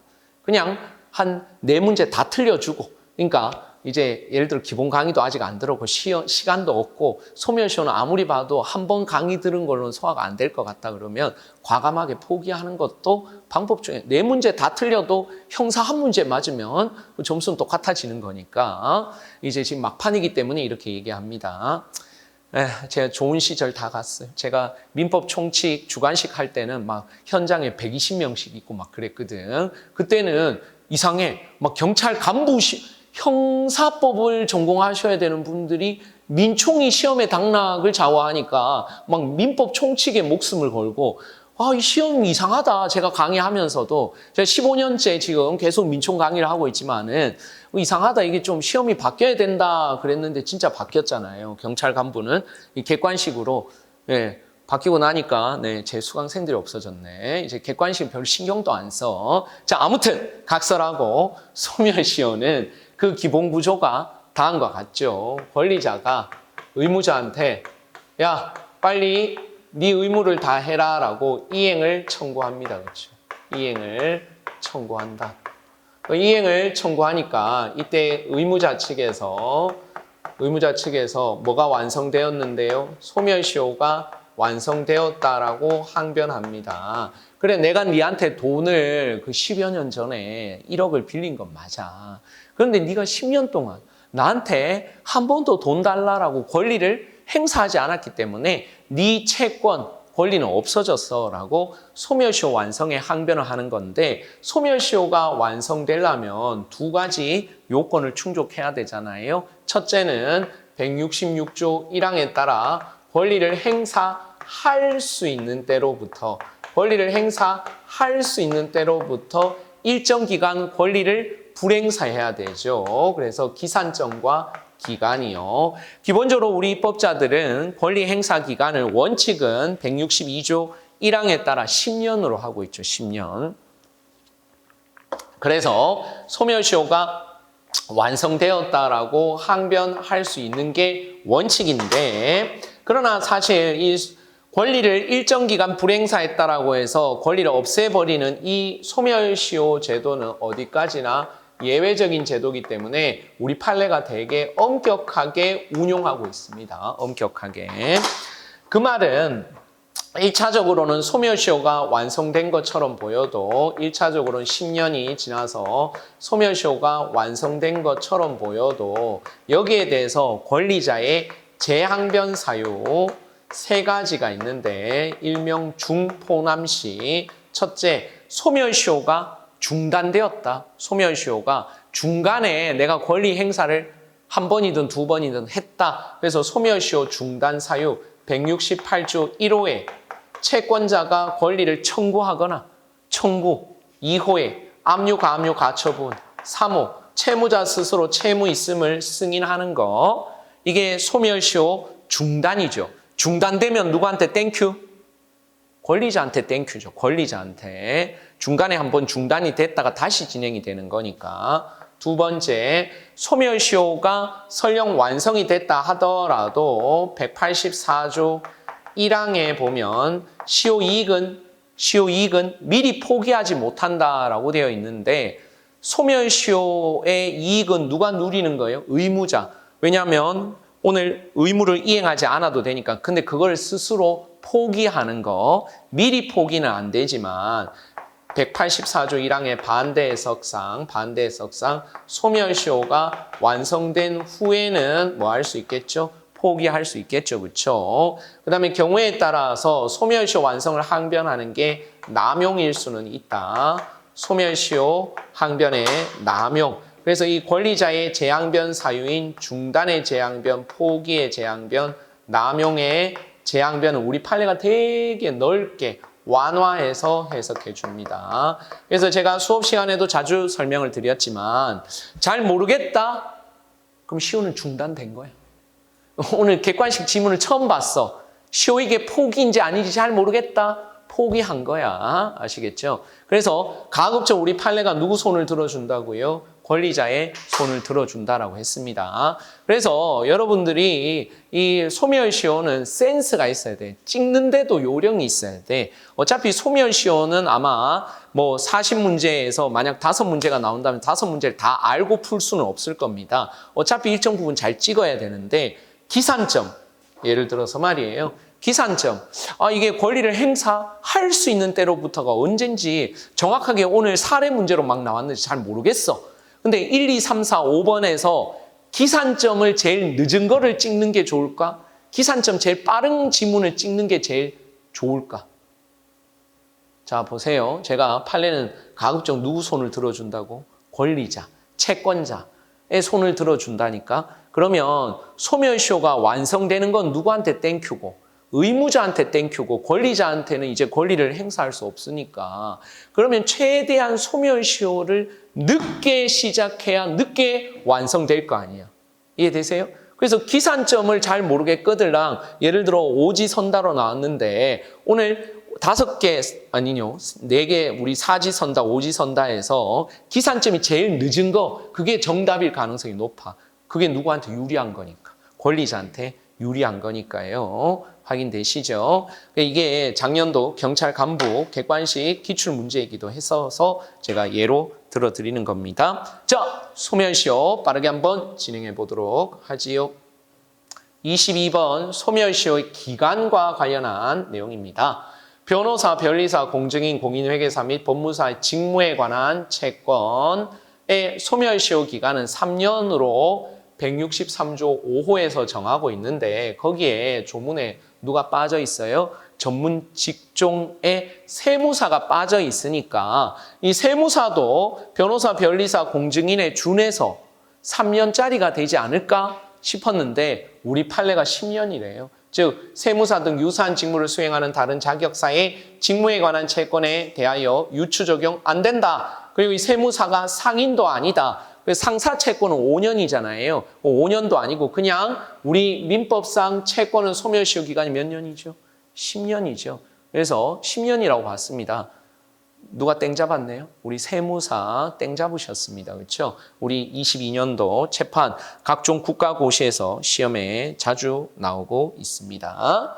자, 이제 느낌적인 느낌으로 한번 가봅니다. 23번 시효 중단 사유로서 재판상 청구 170조의 그 재판상 청구, 시효 중단 사유로서 재판상 청구는 그 권리가 발생한 기본적 법률 관계를 기초로 해서 재판 형식으로 주장하는 경우에 또는 그 권리를 기초로 하거나 그것을 포함하여 형성된 후속 법률 관계에 관한 청구도 싹 다 포함될 수 있다면 누구한테 땡큐? 시효 중단 사유가 넓으면 넓을수록 누구한테 땡큐? 권리자한테 유리한 거 아니겠어요? 그래서 우리 이거 다 포함된다고 봅니다. 아시겠죠? 그래서 구체적인 예는 여러분이 소송법까지 제가 다 설명을 드려야 되니까요. 자, 24번도 같은 취지입니다. 24번도 23번과 같은 취지인데 막 유치권 나오고 뭐 피담보 채권 나오고 공사대금 채권 막 나오고 이런데 자, 유치권은 제가 입문 강의 때도 말씀드렸는데 담보물권의 일종이거든요. 예를 들어 제가 지금 시계가 고장이 나가지고 시계 수리점에 시계 수리를 맡겼습니다. 그러면 당연히 시계 수리를 맡긴 저는 시계점에 가서 시계 수리 비용을 지불하고 시계를 받아와야 되잖아요. 그런데 오늘 이 시계 수리를 맡긴 사람이 시계 수리비도 안 주고 시계를 가져갈라 해. 그럼 이때 이 시계를 수리한 사람은 뭐를 행사할 수 있느냐? 유치, 즉 시계를 가지고 있을 수 있습니다. 뭐 받을 때까지? 자기 시계 수리 대금을 받을 때까지. 이게 일종의 담보물권이거든요. 그래서 유치권이 저한테 있음을 확인해 주세요라는 유치권 확인 소송에서 오늘 피담보 채권, 즉 앞에서 말씀드린 시계 수리 대금, 이런 피담보 채권이 오늘은 공사대금 채권이네요. 그 공사대금 채권의 존재에 관한 주장이 있었대. 뭐해서? 소송에서. 유치권 확인 소송에서 오늘 채권의 존재에 관한 주장이 있었으니까 이것도 170조의 재판상 청구에 해당된다. 여러분이 아시는 대로 170조의 재판상 청구에서 이기면 시효 중단 효과가 있잖아요. 그렇죠? 그래서 결론적으로 피담보 채권에 관한 재판상 청구에 준하여 피담보 채권에 대한 소멸시효 중단의 효력이 생긴다. 24년도 10월 달 판례 확인해 주셨고요. 25번입니다. 170조 재판상 청구와 관련해서 25번에 자 170조 조문을 잠깐 한번 보겠습니다. 170조 조문 이 시효 중단과 관련해서 제일 중요하죠. 168조 1호의 청구 168조 1호의 청구 누구의 청구요? 저 권리자의 청구와 관련해서 다시 6가지 사유가 있는데 주로 시험에 나오는 거는 170조의 재판상 청구하고 174조의 재판 외에서 청구하는 최고라고 부르는 거. 그래서 170조 조문의 내용을 보시면 170조 조문의 내용입니다. 170조 조문의 내용을 보니까 1항에 재판상 청구는 소송의 각하, 기각, 취하의 경우에는 시효 중단의 효력이 없다. 그래서 여러분이 지금 170조 1항 보고 있습니다. 조문. 우리 입법자들은 소멸시효 중단 사유를 다 적극적으로 입법을 안 하고 이러이러한 경우에는 시효 중단의 효과가 없다라고 소극적으로 입법을 하는데 그럼 결국 재판상 청구를 통해 시효 중단의 효과가 인정이 되려면 취하, 각하, 기각이 아닌 인용, 승소 판결을 받아야 되는 거죠. 그렇죠? 다만 각하, 기각, 취하되는 경우에는 6개월 내에 재판상 청구, 기타 등등을 하면 시효는 최초의 재판상 청구로 인하여 중단된 것으로 본다라는 요 170조 2항하고 똑같은 규정이 어디에 있죠? 174조에 있잖아. 4조 최고. 174조 보세요. 174조에 보면 최고와 시효 중단, 최고는 6개월 내에 재판상 청구 이러쿵 저러쿵 적극적인 조치를 취하지 아니하면 시효 중단의 효력이 없다. 그럼 여러분 잘 보세요. 오늘 예를 들어서 권리자가 의무자를 상대로 재판상 청구를 했어. 그런데 소송 요건을 못 갖춰서 법원에 의해서 각하당해버린 거야. 그럼 이거는 권리를 행사한 거라고 볼 수 있느냐 없느냐? 재판상 권리를 행사했다고 볼 수 없죠. 각하돼버렸으니까. 그러나 궁극적으로 재판 외에서 권리는 행사했다고 볼 수 있다는 거야. 뭐하고 똑같다는 거야? 최고하고 똑같다는 거야. 각하, 기각, 취하되면 어떤 형태로든 권리는 행사는 했는데 소송, 재판상 청구로서 요건을 못 갖춘 거지. 어찌됐든 최고로서 효과는 있기 때문에 몇 개월 내에? 6개월 내에 보다 적극적인 권리 행사를 하면 최초의 재판상 청구 시에 시효는 중단된 걸로 봐줄게라는 거잖아요. 그러면 관련해서 한번 보세요. 민법 170조의 재판상 청구가 소송의 각하 등으로 시효 중단의 효력이 없으면 뭐로서 효력은 있는 거다? 최고로서의 효력이 있는데 최고로서의 효력이 지속되던 중에 민법 174조의 시효 중단 조치 174조의 재판상 청구, 파산 절차, 화해, 임의 출석, 압류, 가압류, 가처분 등의 174조의 시효 중단 조치를 하면 시효 중단의 효력은 당초의 소재기 시부터 계속 권리를 행사하고 있는 것으로 봐야 된다라고 보는 게 결국 누구한테 유리한 해석이겠지? 권리자한테 유리한 해석이겠죠. 그렇죠? 확인되시죠? 자, 그런데 같이 연동해서 우리가 뒤에서 좀 볼 텐데 예를 들어서 174조를 잠깐 보세요. 거기에 보니까 최고는 174조의 6개월 내에 재판상 청구나 그다음에 2호에 해당되는 압류, 가압류, 가처분도 있죠. 근데 사모인 뭐가 안 보이죠? 승인이 안 보이죠. 채무자가 스스로 채무 있음을 승인하는 승인이 174조의 그 6개월 안에 행사해야 되는 조치에 없죠. 그래서 최근에 60년 만에 70년 만이죠. 70년 만에 처음으로 판례가 나왔는데 27번 보세요. 27번에 보니까 27번 최고 후에 확정적 시효 중단을 위한 보완 조치에 여러 가지가 쭉 나와 있는데 뭐가 없죠. 이 채무의 승인, 채무자가 스스로 승인하는 건 없는데 우리 판례가 민법 174조를 유추 적용해서 채무의 승인도 포함된다라고 보는 것이 누구한테 유리하겠네?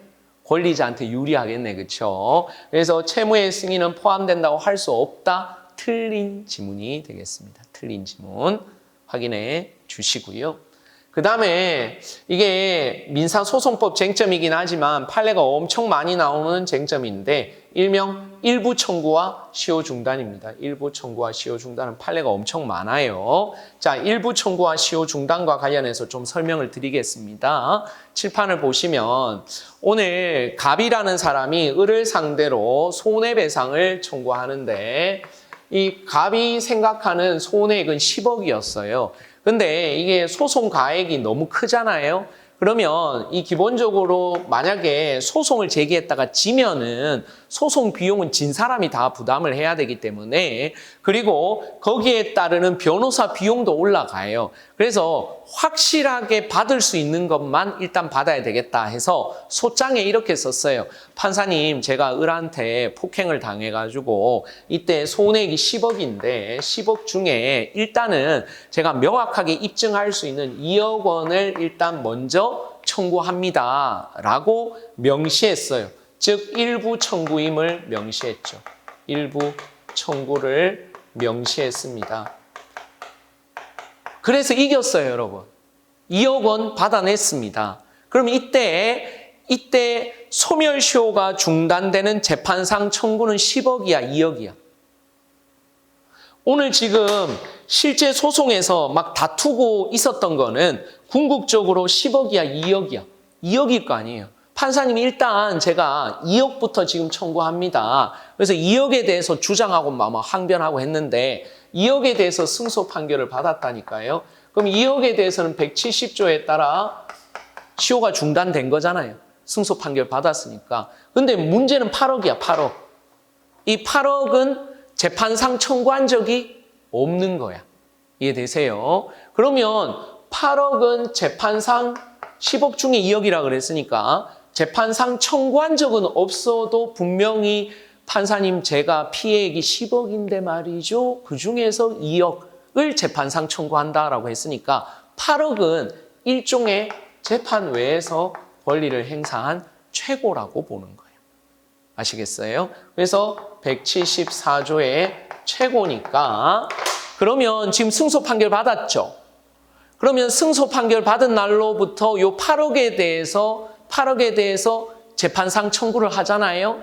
6개월 안에 재판상 청구를 하면 언제 시효는 중단됐던 걸로 최초의 최고시, 최초의 소제기할 때 시효는 중단된 걸로 이해되세요? 그래서 정리를 하자면 먼저 정리부터 해볼게요. 일부 청구와 시효 중단과 관련해서 일부 청구, 명시한 경우입니다. 명시한 경우.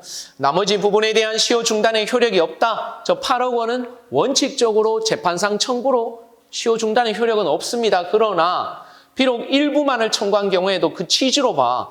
채권 전부에 관하여 판결을 구하는 것으로 해석이 되면 그 전부에 대해서 시효 중단의 효력이 발생하는데 그런 대표적인 예가 23년도 채판에 있네요. 26번에 보니까 26번에 소장에서 청구의 대상으로 삼은 채권 중 일부만 청구하면서 소송의 진행 경과에 따라 장차 청구 금액을 10억으로 확장할 뜻을 표시했어요.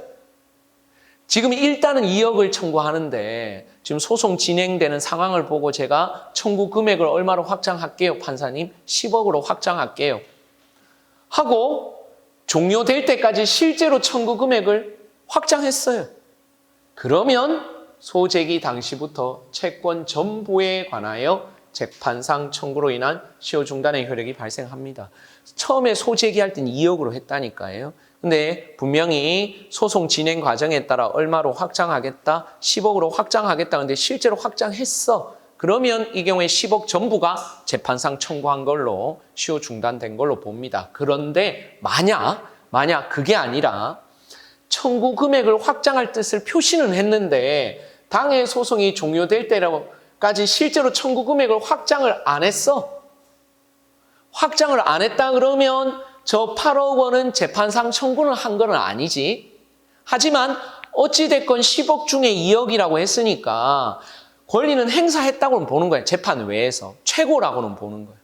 그래서 나머지 부분에 대해서는 재판상 청구로 인한 시효 중단의 효력은 발생하지 않으나 채권자는 당해 소송, 저 2억 원, 당해 소송이 종료된 때로부터 몇 개월 내에? 6개월 내에 민법 174조에서 정한 조치를 취함으로써 왜 174조예요? 재판 외에서 청구했다고 보기 때문입니다. 그러니까 174조죠. 취함으로써 나머지 부분에 대한 소멸시효를 중단시킬 수 있습니다. 확인하고 계셔야 되는 내용 체크되셨죠? 28번입니다. 28번. 자, 28번은 좀 어렵습니다. 이게 집행법 내용이 나와 있는 부분이니까. 그러나 여기 기본기가 조금 잘 돼 있는 친구들은 충분히 따라오실 수 있는 내용인데요. 자, 칠판을 봅니다. 채권자가 채무자한테 뒤에 보이시죠? 1억 원의 돈 받을 채권이 있는데 이 변제기가 됐는데 이 채무자가 돈을 안 갖고 있어요. 그래서 이 채권자가 이제 집행 권한을 가지고 채무자 재산을 뭐 강제 집행할 거 있는가 이렇게 살펴보니까 이 채무자가 다른 사람한테 돈 받을 채권이 1억 원이 있었네요. 1억 원. 그래서 요 1억 원을 일단 가압류합니다. 임시로 가압류하거나 또는 집행 권한을 가지고 압류하는 경우. 그러니까 채무자가 다른 사람한테 가지고 있는 요 1억 원 금전 채권에 대해서 압류를 하잖아요. 그러면 요 압류 당하는 채권을 피압류 채권이라고 하고 피압류 채권. 그다음에 채권자가 채무자한테 가지고 있는 요 채권을 피보전 채권 또는 집행 채권이라고 부르는데 그럼 저의 질문입니다. 오늘 이 채권자가 채무자한테 1억 원의 채권이 있는데 채무자가 돈을 안 갖고 있으니까 오늘 채무자 재산에 뭐 강제 집행할 게 없는가 싶었는데 부동산은 없어. 동산도 없어. 그냥 다른 사람한테 받을 금전 채권이 있는 거야. 그거를 압류나 가압류를 했다. 그러면 오늘 어느 채권이 시효가 중단되는 거죠? 피압류 채권이 시효가 중단되는 거야? 피보전 집행채권이 시효가 중단되는 거야? 지금 제가 168조 2호를 묻고 있는 거예요. 2호. 압류, 가압류, 가처분은 시효 중단의 효과가 있잖아요. 그렇죠? 그러면 이때 168조 2호로 시효가 중단되는 건 노란색이야, 빨간색이야? 노란색이지, 노란색. 자기 채권을 뭐 하기 위해서, 받기 위해서 채무자 재산을 압류한다니까요. 그러니까 요 피보전 채권이 168조 2호에 따라서 뭐 되는 거라고? 이 시효가 중단되는 거라고. 권리를 행사한 거야. 채권자가 채무자에 대해서 1억 원을.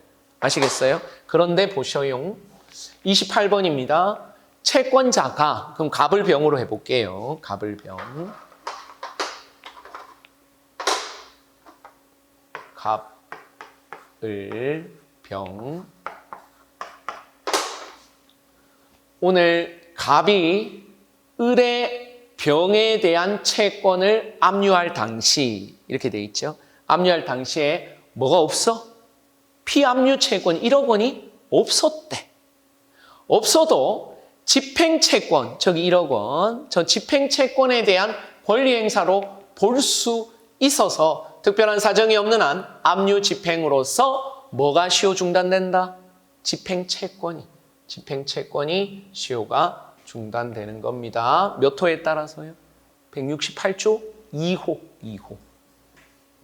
아니, 잘 모르겠거든. 그냥 중단된다는 거는 맞는 지문으로 일단. 혹시 모른다. 이 뭔 말인지 도대체 모르겠다 그러면 중단된다에 한 표 던지시면 되겠습니다.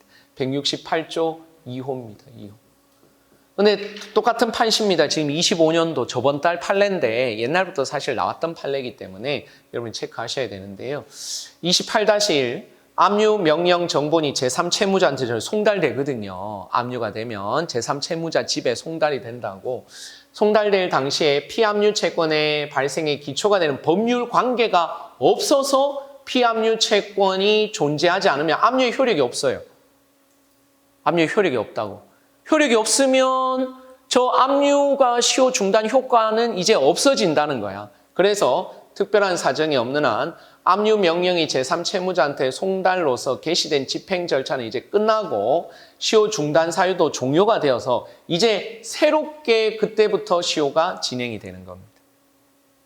다시 정리하면 그냥 우리가 느낌적인 느낌으로 보면 뭐가 없네? 피압류 채권이 부존재하면 이거는 시효 중단 효과가 없을 것처럼 보이는데 그렇지 않다고. 어차피 중단되는 거는 요 피보전 집행채권이기 때문에 어찌됐든 권리를 행사했다고 봐가지고 중단 효과는 있습니다. 그런데 궁극적으로 피압류 채권의 발생에 기초가 되는 이 채무자와 뭐 제3채무자와의 이 계약 관계가 뭐 취소되고 뭐 해제돼서 아예 없어져 버렸어. 그러면 그때부터 새롭게 시효가 진행이 된다. 이제 무슨 효과는 없어진다? 중단 효과는 없어지고 중단의 효과가 없어진 때부터 새롭게 시효가 진행이 되는 거잖아요.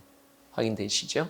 근데 이거는 이제 요 채판이 요 28-2번이 이제 채판인데 이는 가까운 장래에 피압류 채권이 발생할 것이 상당한 정도로 기대된다고 보기 어려워 장래의 채권에 대한 압류가 효력이 없어도 마찬가지입니다. 요때부터 새롭게 소멸시효가 진행되게 되겠습니다. 그래서 그 정도 내용으로 확인해 주시고요. 29번에 가압류 청구 금액으로 이 채권의 원금만이 기재되어 있다. 요 1억이 원금이야, 원금. 여러분, 요 1억이 원금이야, 원금. 그럼 원금을 행사했으면 이자도 행사한 거냐? 또는 거기에 따르는 지연이자 손해배상금도 행사한 거냐? 라고 보면 누구한테는 땡큐겠죠. 권리자한테는 땡큐겠죠. 근데 간만에 권리자한테 불리한 해석의 판례가 나왔네요. 가압류 청구 금액으로 채권의 원금만이 기재가 돼 있다면 가압류 채권자가 가압류 채무자에 대해서 즉 갑이 을에 대해서 원본 채권 외에 그에 부대하는 이자 채권이나 지연 손해금 채권을 가지고 있다라고 하더라도 그 권리를 행사했다고 보지는 않습니다. 그래서 시효 중단의 효력은 없습니다. 확인하고 계셔야 되는 내용. 그래서 간만에 권리자한테 불리한 내용이 나와 있고요. 자, 시효 완성 전에 채무를 일부 변제합니다. 여러분 아시죠? 시효 완성 전에 일부 변제하면 중단 사유로서 뭐죠? 누가 일부를 변제해요? 채무자가요. 채무자 지 스스로 변제하는 것은 자기 스스로 뭐 있는 걸 인정하는 거죠. 채무 있는 걸 인정하는 거죠. 이해되시죠? 일부를 변제하는 게 전형적인 채무 승인입니다. 이거는 뭐하고도 똑같으냐? 일부 상계하고도 똑같아요. 일부 상계. 일부를 상계하면 쌤쌤이 되잖아. 채권 채무가 대등액에서 없어지잖아. 그러니까 일부 변제하는 게 시효 완성 전에 일부 상계하는 거와 똑같이 볼 수 있겠습니다. 일부 상계한 경우에도 일부 변제다. 이거는 몇 호죠? 시효 중단 사유 3호입니다. 168조 3호. 자, 31번 다 왔습니다. 이 181조 간만에 시효 정지가 나왔죠. 정지, 중단 말고 정지. 정지는 중단하고 달리 새롭게 시효가 진행이 되는 게 아니라 잠시 스톱되는 거죠. 그렇죠? 181조 보시죠. 181조. 181조. 상속 재산에 관한 권리와 시효 정지. 181조 보고 있습니다.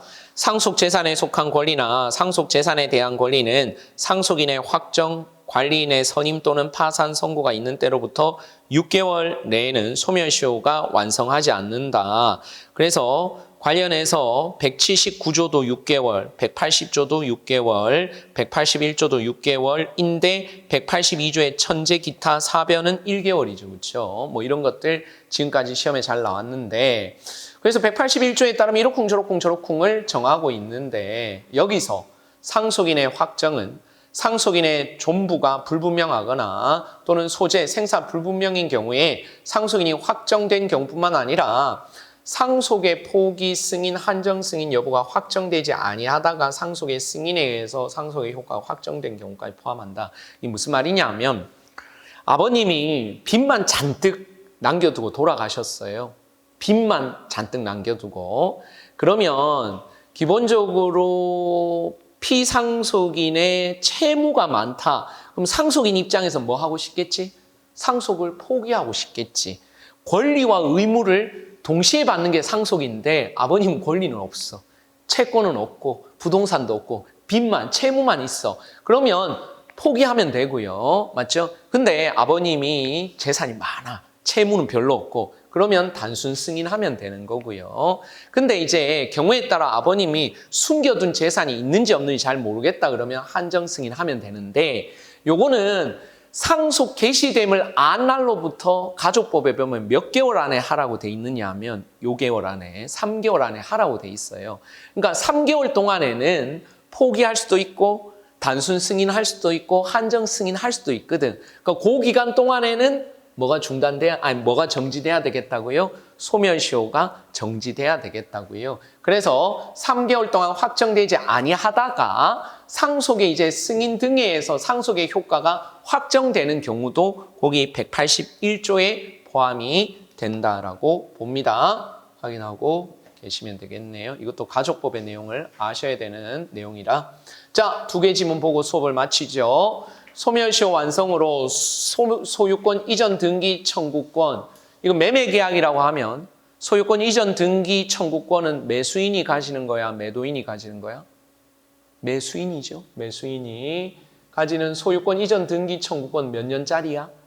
10년짜리잖아. 채권이니까. 근데 이게 소멸한 상태래. 소멸한 상태에서 소유권 이전 등기가 이루어졌네. 그럼 이거는 잘못된 등기잖아요. 그렇죠? 그런데 누가 항변하네? 시효이익을 받는 자. 여러분 여기서 시효이익을 받는 자가 채무자잖아. 채무자. 소멸시효가 완성되면 누구한테 땡큐? 채무자, 의무자한테 땡큐잖아. 그럼 매매계약에서 시효이익을 받는 자는 누구야? 소유권 이전 등기 청구권은 권리자가 매수인이고 이 채무자는 매도인이잖아. 매도인. 그럼 매도인이 뭐라고 항변하네? 매도인이 소멸시효가 완성됐다로 주장까지 하고 있네. 그러면 매수인 앞으로의 등기는 원인무효의 등기에 해당할 수밖에 없겠죠. 매수인의 등기는 원인무효의 등기에 해당할 수밖에 없겠다. 체크되시고. 그 다음에 33번 각종 국가고시에 엄청 최근에 자주 나오고 있는 23년도 채판 계약 해제 의사표시 당시에 본래 채권이 소멸시효가 완성되었다라면 그 해제에 근거한 원상회복, 위약금 뭐 이런 것도 다 행사할 수 없습니다. 일종의 184조가 적용된 183조가 적용된 예라고 볼 수 있죠. 183조에 보면 주된 권리가 소멸시효가 완성되면 종된 권리도 소멸시효가 완성되는 거죠. 그렇죠? 그래서 본래 채권이 없어졌대. 그럼 거기에 따르는 뭐 원상회복, 계약 해제에 따라 원상회복, 위약금이라는 종된 권리도 같이 시효가 완성돼 버리는 거죠. 그래서 맞는 지문으로 맞는 지문 확인하셨죠? 소멸시효가 아무튼 이 채판으로 제일 많습니다. 뭐 해마다 그래요. 그래서 소멸시효와 관련해서는 분명히 우리 40문제 나오는 시험에서는 채판이 꼭 나올 겁니다. 그래서 오늘 요 우리 10개 정도 지문 중에서 정답으로 나올 가능성이 높으니까 부디 시험 직전에 꼭 좀 보고 가시라. 아시겠죠? 그래서 기존에 여러분이 보셨던 판례랑 뭐 특별히 막 혼동되거나 이런 것들은 거의 없으니까 이해되셨죠? 자, 그러면 우리 조금 여유 있게 쉬었다가 나머지는 한 1시간이면 우리 세계 직렬 주로 수업을 어떻게 진행할 거냐 하면 여러분들이 잘 틀리는 지문들 위주로 체크할 겁니다. 안 그러면 뭐 다 확인하고 가면 우리 4-5시간 해도 다 부족하니까. 그래서 저도 시간을 재놓고 다 풀어봤거든요. 그래서 제 책에 없는 지문들, 뭐 정확하게는 판례는 다 있는데 다른 표현으로 표현돼 있으면 여러분 또 헷갈리잖아요. 그렇죠? 그런 것들 위주로 제가 체크해 드리도록 하겠습니다. 잠깐 쉬었다 갈게요.